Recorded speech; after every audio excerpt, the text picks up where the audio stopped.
Hello, everybody. This is a Motor City Mad Mouse, Scott Morganroth, and today we had an opportunity to go to Porto, Portugal.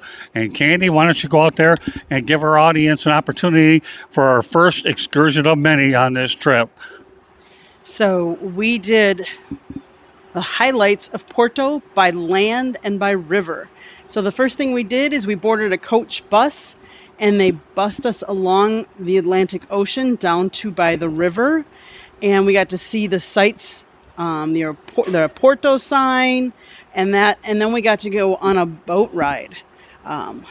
Boat ride took us past how many bridges, Scott? You tell me. It was 5 bridges. One bridge is no longer in service, and they're building another bridge as well. One of the bridges was actually built by a man that studied under the man that did the Eiffel Tower. So it's of steel, and it's majestic. It's beautiful.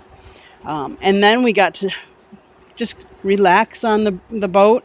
Scott, what did you have to do? You put on your sweatshirt. Why? Yeah, I went out there because of the winds here and decided to put my old hoodie on. Hoodies and I are becoming really good friends, and why not pull out the Detroit one?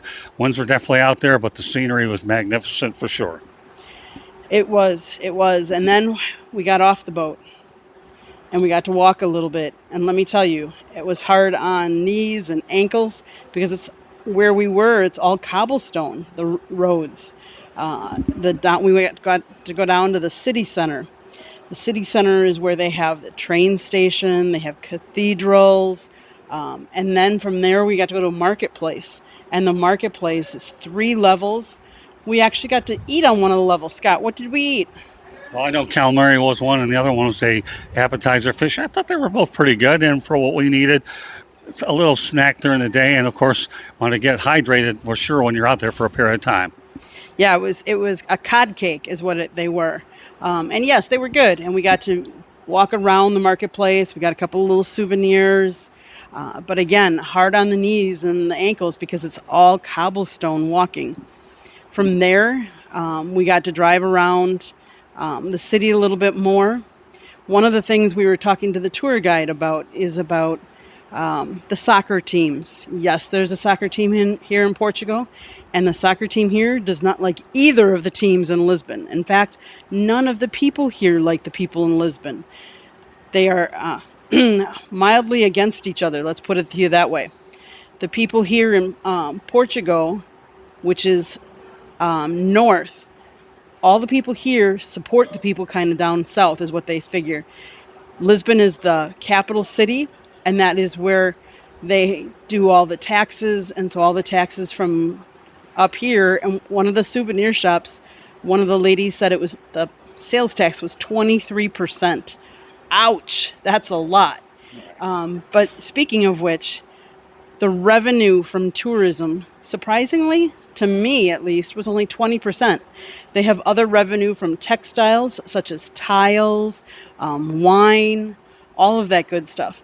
What I'm going to do now is I'm going to span the camera around so you can see the port behind us, in front of us now, the ship, and then here is people walking up to the port. Scott, you can take over a little. Well, yeah, obviously the beautiful water there that surrounds Porto. Again, we talked about Lisbon. The one thing that was interesting about Lisbon, and we talked about the capital city, we had a chance to drive by the U.S. Embassy, albeit it went a little bit quick, but these seems like they were polar opposites. I think they really were. When we were a little bit more peddlers out there, and you could see, what a typical capital city would be like with a big population, whereas on the other hand, it just seems so much different when you went up to Porto. You talk about night and day. The soccer crowds, you have the Scott and whiskey crowd with the green stadium called Sporting, and then you had the blue collar one with the red one. And of course, as you alluded to, neither soccer team from any of the regions, they like each other. So there's a lot of versatility. I was impressed with the churches and the train station that we had an opportunity to see as well.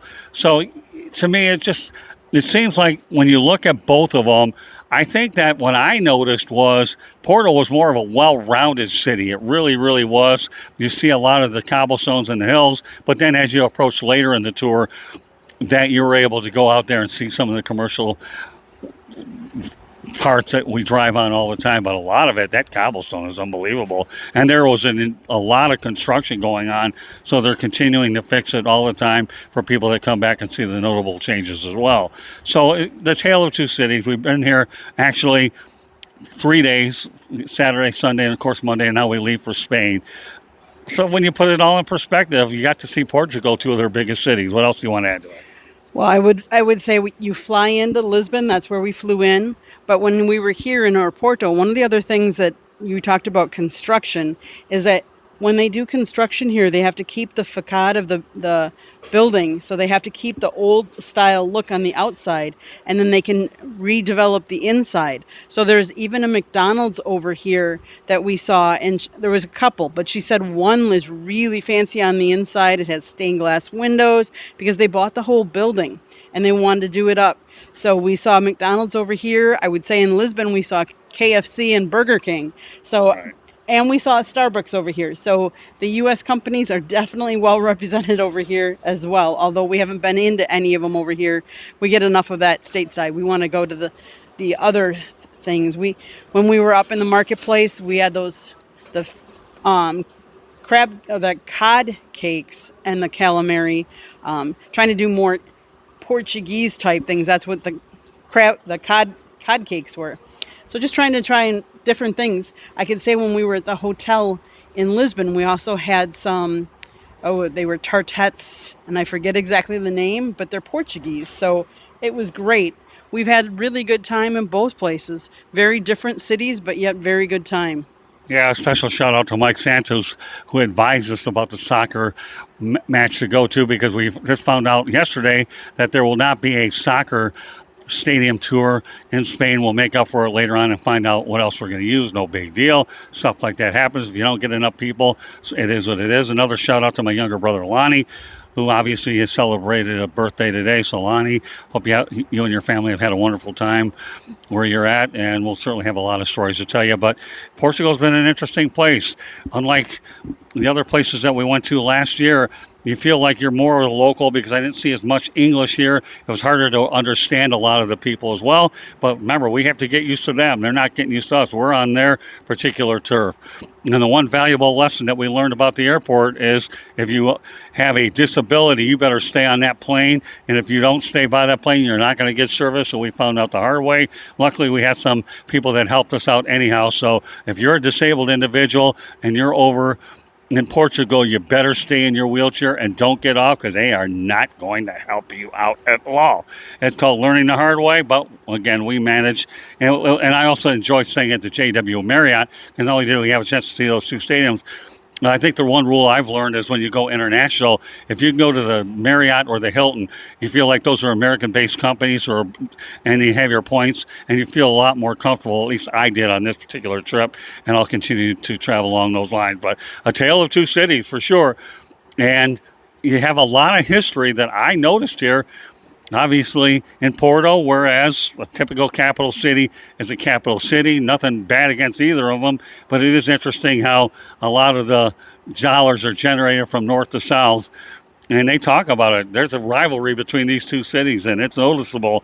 And the amazing part about our tour guide, she's never actually been to the United States before, but she's very good at what she does as well. She's very dedicated to making sure everybody returns to the bus, and there were a few individuals out there for whom didn't get on, but she bided her time and was able to get to them. So with that said, we'll have a lot more videos coming up over the next 12, 13 days. So hope you can join us here in the South Florida Tribune Media Network. Please hit that red subscribe button. Candy, what book do we have out there? South Florida Tribune Publishing Company published a book, Lessons from the Microphone, Tuning into the Enduring Wisdom of Visionary Leaders. It is written by my host here, Scott, the Motor City Madmouth Morganroth. Talks about life as a journalist and how it's evolved.